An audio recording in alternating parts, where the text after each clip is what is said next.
இன்னைக்கு பவர்ஃபுல்லான ஒரு மெசேஜ் இருக்கிற ஒரு கதையை சொல்ல போறேன். ஒரு ஊர்ல ஒரு ராஜா. அந்த ராஜா வந்து தன் நாட்டில் இருக்கிற எல்லா ஏழை ஜனங்களுக்கும் ரெகுலரா வந்து அன்னதானம் செஞ்சுட்டு வருவார். அதுவும் ரொம்ப டேஸ்டியா ரொம்ப தரமா வழங்கிட்டு வருவார். அந்த மாதிரி அன்னதானம் செய்யற ஒரு நாள்ல கிச்சன்ல இருந்து எங்க சர்வ் பண்றாங்களோ அங்க வந்து ஆளுங்க வந்து அந்த சாப்பாடெல்லாம் தூக்கிட்டு போயிட்டு இருக்காங்க.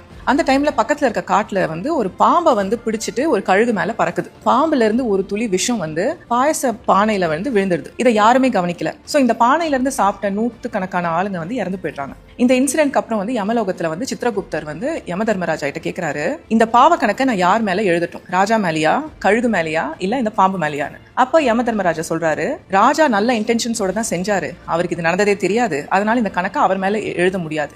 அதே சமயத்துல இந்த கழுகு பாம்பை பிடிக்கிறதும் அதோட இயல்பு, பாம்பு விஷத்தை கக்கிறதும் அதோட இயல்பு. இவங்க ரெண்டு பேர் மேலயும் பாவத்தை எழுத முடியாது. இதை வந்து கொஞ்சம் சைட்ல வச்சுட்டு நம்ம அப்புறம் இதை பத்தி டிஸ்கஸ் பண்ணலாம்னு சொல்றாரு. இந்த இன்சிடென்ட் நடந்து முடிஞ்ச அப்புறம் ராஜா ரொம்ப சோகமாயிடுறாரு. பட் அவரோட நல்ல செயலை வந்து அவர் ஸ்டாப் பண்ணல. அன்னதானம் கண்டினியூ ஆயிட்டு இருக்கு.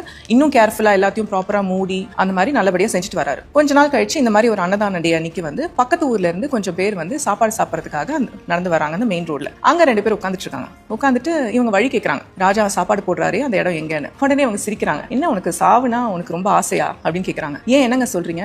உனக்கு தெரியாதா, அன்னதானத்துல சாப்பிடுறவங்க எல்லாம் செத்து போறாங்க, அந்த சாப்பாடை சாப்பிடறதுக்கு நீ பக்கத்து ஊர்ல இருந்து வந்திருக்கியான்னு ஏளனமா பேசுறாங்க. இவங்க எல்லாம் பயந்து போய் திரும்பிடுறாங்க. இதை பார்த்துட்டு இந்த யம தர்மராஜா சொல்றாரு சித்ரகுப்தர் கிட்ட, அந்த பாவ கணக்கை இவங்க ரெண்டு பேர் மேல எழுது. இவங்களும் நல்லது செய்யாம நல்லது செய்யறவங்களை பத்தி உண்மை என்னன்னே தெரியாம இவ்வளவு அவதூறா பேசி பாவத்தை இவங்க சம்பாதிச்சுக்கிறாங்க. ஸோ நிறைய டைம்ல நம்மளும் இதை செய்யறது உண்டு. மற்றவங்களை பற்றி பேசும்போது அவங்க என்ன அவங்க அண்டர்கோ பண்ணியிருக்காங்க, உண்மை என்ன, எதையுமே தெரியாமல் அவங்கள பற்றி தப்பா நிறைய பேசுறதுனால எவ்வளோ பேர் ஹர்ட் ஆகிறாங்க.